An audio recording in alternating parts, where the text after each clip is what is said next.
Salam sejahtera, anda bersama saya Rizal Zulkafli dan ini Niaga Awani. Kita akan mulakan dengan perkembangan dalam negara pada hari ini. Subsidi gaji sebanyak RM600 dalam pakej rangsangan ekonomi prihatin yang diumumkan kerajaan mungkin tidak mencukupi untuk majikan mengekalkan pekerja. Menurut Ketua Penerangan UMNO Syahril Hamdan, persoalannya ketika ini adalah sama ada kerajaan mungkin akan menambah jumlah tersebut jika banyak perusahaan kecil dan sederhana terpaksa gulung tikar dan melepaskan pekerja mereka. Persoalan seterusnya adakah pakej menyelamat yang seterusnya yang akan diumumkan akan lebih bersasar dan tidak terlalu mengikut kehendak populis, atau adakah kerajaan akan menerima peningkatan jumlah pengangguran sebelum ia campur tangan untuk mengenal pasti apakah kesan sebenar COVID-19. Ini mungkin sesuatu yang abstrak, namun pekerja dan PKS di luar sana ketika ini kos mereka untuk kekalkan pekerja masih berjalan. Ini menurut PKS menyukarkan kedudukan aliran tunai dan kebolehan untuk kekalkan pekerja. Dan seterusnya kita bersama dengan Syahril Hamdan, Ketua Penerangan UMNO, untuk melihat kepada kemaskini Twitter beliau yang mempersoalkan perkara tersebut dan memberikan senario yang mungkin akan berlaku. Syahril, terima kasih kerana bersama kami pada pagi ini, Syahril. Pertama sekali, Syahril ada menyatakan di Twitter Syahril berkenaan dengan bagaimana subsidi RM600 gaji untuk pekerja tersebut mungkin tidak mencukupi. Mungkin Syahril boleh terangkan kenapa ini mungkin tak mencukupi, Syahril? Terima kasih Rizal, terima kasih Awani. Di mana saya kupas secara ringkas dalam Twitter saya dan juga secara lebih mendalam dalam Facebook saya. Saya sebut subsidi upah ini adalah satu perkara yang cukup progresif sebenarnya. Dan memang kita rasa itu adalah langkah yang terbaik oleh kerajaan, dan bukan mudah untuk sesebuah kerajaan itu ambil keputusan untuk bagi duit pada syarikat, untuk syarikat itu bayar gaji pekerja. Itu benda yang jarang-jarang berlakulah dalam sejarah negara kita. Saya kira benda itu tak pernah dilaksanakan. Pernah diumumkan sikit, pernah disebut, tapi secara skala besar macam ni tidak pernah dibuat. Jadi itu satu langkah yang baik daripada kerajaan Perikatan Nasional ini. Cuma jumlahnya, kuantumnya, kemungkinan tidak mampu membendung banyak PKS daripada terpaksa memberhentikan pekerja ataupun lebih teruk lagi gulung tikar.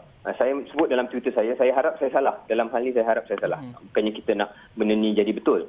Tapi seandainya ia berlaku, seandainya trend menunjukkan banyak PKS terpaksa membuang pekerja, maka adakah kerajaan bersedia untuk melaksanakan sesuatu, tak semestinya tambah subsidi upah, tetapi apa langkah-langkah lain untuk membendung pengangguran yang besar, ataupun lebih penting sekali memberikan kebajikan yang setimpal dan sepatutnya kepada pekerja-pekerja itu. Yang menjadi fokus saya adalah pekerja itu, bukan sangat PKS ataupun owner PKS, tapi pekerja itu sendiri. Mari kita lihat apa yang Syahril katakan juga, ya. Adakah kerajaan bersedia untuk menerima bahawa kadar pengangguran akan meningkat, seterusnya menunggu dan lihat untuk menentukan apakah pakej rangsangan seterusnya atau pakej menyelamat seterusnya yang Syahril gunakan perkataan tersebut untuk sesuatu yang lebih bersasar dan juga melihat kepada sektor mana dan juga jumlah mana yang mungkin lebih mencukupi? Ya.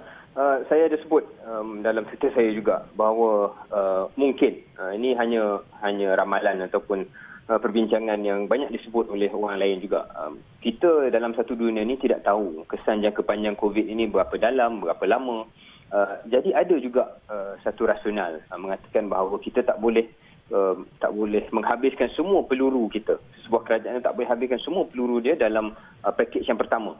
Tetapi dia perlu melihat situasi itu bagaimana ia berpanjangan, bagaimana ia berlaku dan apa kesan-kesan lain yang mungkin sekarang ni kita tak nampak, supaya disimpan peluru itu untuk satu pakej yang lebih bersasar. Saya tak kata ini adalah hakikat, tapi saya rasa ada kemungkinan dan ada logiknya kerajaan mungkin dalam masa berbulan lagi akan masuk melihat sektor mana, industri mana yang nak disasarkan bantuan, supaya kita tidak pukul rata, supaya kita tidak, mungkin awal-awal perlu untuk kita cover semua, dan itu pun yang disebut oleh Yang Berhormat Perdana Menteri, no one left behind, tiada siapa yang tercicir. Itu bagus dan itu adalah sebenarnya budaya Malaysia. Siapa saja jadi Perdana Menteri atau kerajaan, kita selalu memastikan semua covered. Tetapi ada kalanya dengan peluru yang terhad, yang ada pertimbangan-pertimbangan lain, kita kena lebih bersasar.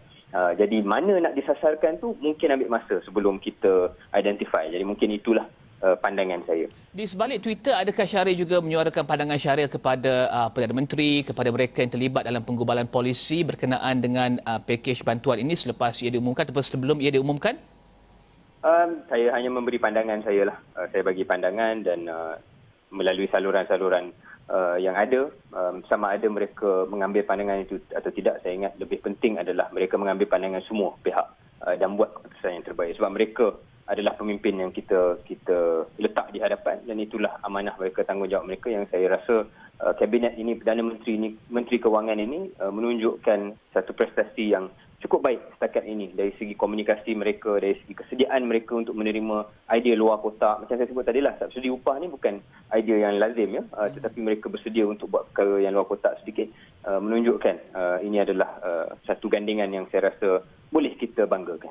Dan tentunya mereka di luar sana, pekerja dan juga majikan di luar sana juga terdedah kepada apa yang diumumkan oleh negara-negara lain berkenaan dengan subsidi upah, dan tentunya mereka melihat angka yang lebih besar untuk tempoh yang lebih panjang. Australia contohnya, jika tidak silap saya, 1,500 Australian dollar untuk tempoh sekitar 6 bulan, dan ini tentunya diambil kira bagi peniaga dan juga PKS di Malaysia serta pekerja untuk menjangkakan angka yang lebih besar. Bagaimana Syahrir melihat? Adakah Syahrir bercakap dengan pekerja mereka di luar sana yang terkesan ataupun PKS yang terkesan? Biasanya perkara macam ni kita kena cakap dengan PKS. Bukan sebab kita, macam saya sebut awal tadi, fokus kita adalah pekerja, bukan sangat pemilik PKS tu. Walaupun dua-dua rakyat Malaysia, tapi of course kita fokus pada mereka yang takut hilang kerja. Itu fokus kita. Kita tak nak large scale unemployment.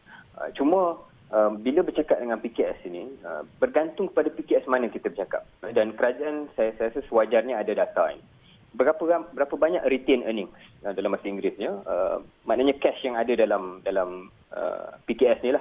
Kalau retain earnings dia tinggi dan dia boleh survive 3-4 bulan walaupun jualannya hampir sifar, dan okey. Dan mungkin kita boleh kata kat PKS, ambillah subsidi upah RM600 per person ini, bawah RM4,000 ini, dan maintainlah pekerja-pekerja anda, janganlah berhentikan mereka, jangan paksa mereka ambil cuti tanpa gaji dan sebagainya. Dan PKS mungkin ada kemampuan untuk buat perkara tersebut. Tetapi andai kata majoriti PKS retain earnings dia sebulan 2 bulan saja, dan walaupun ada moratorium, dan moratorium itu banyak membantu PKS, jadi saya pun kadang-kadang nak ungkitkan juga perkara ni, bukannya kerajaan tak buat langsung untuk PKS, ada banyak bantuan tu, moratorium hutang tu banyak membantu. Tetapi kalau retain earnings dia terlalu kecil dan mereka memerlukan jualan untuk bayar, sebelum ni bayar hutang bank, kalau tak payah bayar hutang bank pun masih memerlukan jualan untuk bayar sewa, untuk bayar gaji pekerja. Seandainya reserve kewangan dalam syarikat tersebut rendah, maka moratorium sendiri tidak cukup membantu. Jadi itu yang saya khawatir, bahawa banyak PKS yang akan terpaksa memberhentikan pekerja mereka meskipun ditawarkan RM600 untuk membantu bayar gaji. Meskipun ditawarkan RM600 dan juga moratorium semua itu? Ya, so maksud saya adalah kita dalam keadaan di mana jualan untuk beberapa PKS sifar. Kalau jualannya jatuh setakat 30%, wa'imah 50% pun, it's okay sebab moratorium dah dibantu, subsidi upah dah dibantu. Tetapi untuk PKS yang jualannya hampir kosong, maknanya memang dia bergantung harap pada jualan yang dulu mungkin X, sekarang ni dia jadi sifar. Bagaimana PKS tersebut boleh mengekalkan pekerja-pekerjanya? Itu yang saya harap kerajaan akan ambil maklum dan betul-betul melihat trend. Sebab benda ni atas kertas, ya, result atas kertas. Dia akan berlaku impak dia seminggu, 2 minggu, sebulan dari sekarang. Jadi kena monitor. Kita hanya berbahas sekarang ni berdasarkan logik kita atas kertas.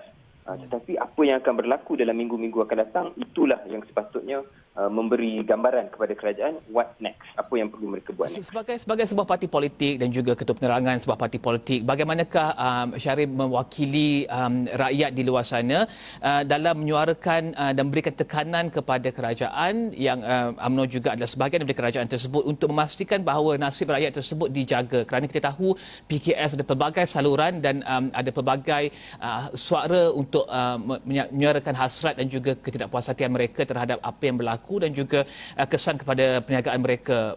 Orang ramai pekerja di mana dan juga bagaimanakah UMNO mainkan peranan tersebut?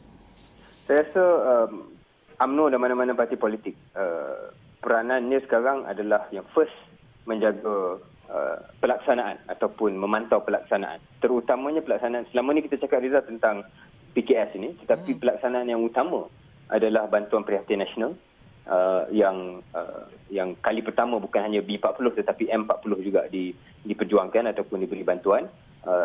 Mekanisme pelaksanaan itu perlu diperhalusi dan perlu diperjuangkan oleh pengamal-pengamal politik. Contoh, kalau bayaran bantuan prihatin nasional ini, kalau boleh jangan ditunggu sampai hujung April. Kalau boleh awal April dah dikeluarkan beri bayaran kepada B40. Sebab data B40 tu ada bawah BSH.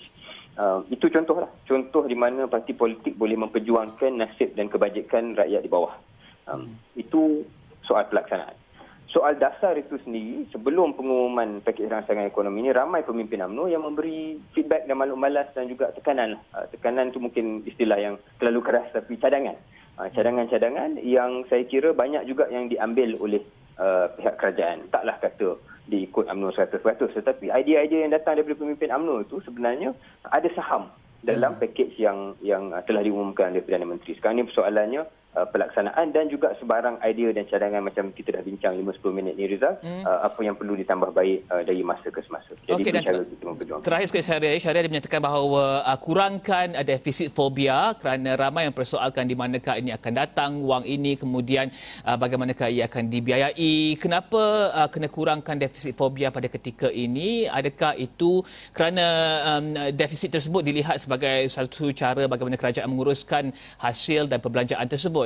Bagaimana kita nak tenangkan orang untuk memastikan, ataupun bagaimana Syahril lihat kerajaan boleh tenangkan orang untuk memastikan defisit fobia tersebut dikurangkan? Saya rasa ini adalah, without being too technical about it, dia adalah satu budaya dalam ekonomi global dan kapitalis selama berdekad-dekad untuk kita takut sangat dengan kerajaan mengambil hutang. Macam saya sebut, saya tak nak terlalu teknikal. Tetapi ada masanya defisit kerajaan bukan keutamaan. Maknanya menjaga defisit itu biarlah dia 3%, biarlah dia 2%. Bukan keutamaan. Dan sekarang ini sebenarnya yang saya suka sangat, yang saya sebut dalam Twitter juga, pakej rangsangan 250 bilion tersebut, okeylah kalau nak kata suntikan sebenar fiskal tu 25 bilion, tak kira lah. Tapi 250 bilion itu yang saya faham, dan bila Yang Berhormat Senator Menteri Kewangan pergi ke Astro sendiri dalam wawancara dia pada malam tersebut, beliau sebut kebanyakannya adalah dibiayai oleh GLC Dividend Corp, maknanya dividen daripada syarikat berkaitan kerajaan. Bermakna dalam sistem kewangan kita ni, sistem kewangan kerajaan ini, bukan hanya dalam akaun Kementerian Kewangan tetapi dalam GLC dan sebagainya cukup untuk membiayai 250 bilion ni. Okey, fine. Sekarang ni bermakna tak banyak hutang baru ataupun tidak langsung ada terbitan hutang baru untuk membiayai 250 bilion ini. Ini bermakna kalau perlu dalam bulan-bulan mendatang, wa imma dalam Belanjawan 2021 yang tak berapa lama lagi, beberapa bulan lagi nak kena diumumkan pun, 6 bulan lagi dan sebagainya. Di situ ada ruang untuk kerajaan menerbit hutang baru dan bermakna defisit akan meningkat. Defisit akan meningkat dan saya rasa itu bukan satu kekhawatiran yang harus kita takut-takutkan rakyat. Kita lihat di negara Singapura dan tempat-tempat lain. Contohnya mereka dah tak risau dah. Kalau hampir double digit deficit pun it's not a problem. Sebab sesebuah kerajaan yang mengeluarkan mata wang sendiri tidak boleh bankrupt. Sebuah kerajaan yang keluarkan mata wang ringgit sendiri, mereka tidak boleh hilang ataupun tidak boleh lari daripada tak cukup duit dan sebagainya. Mereka sentiasa akan mampu untuk membiayai hutang tersebut. Okay. Jadi tidaklah kita kata kita belanja sombrero, tetapi kemampuan untuk berhutang itu sebenarnya cukup tinggi selagi duit itu dibelanjakan kepada kebajikan rakyat. Okey, terima kasih Syahrir Hamdan, Ketua Penerangan UMNO, membincangkan berkenaan dengan kemaskini tweet beliau tentang adakah RM600 tersebut mencukupi untuk mengekalkan pekerja dalam PKS. Kita akan berehat seketika, kembali selepas ini.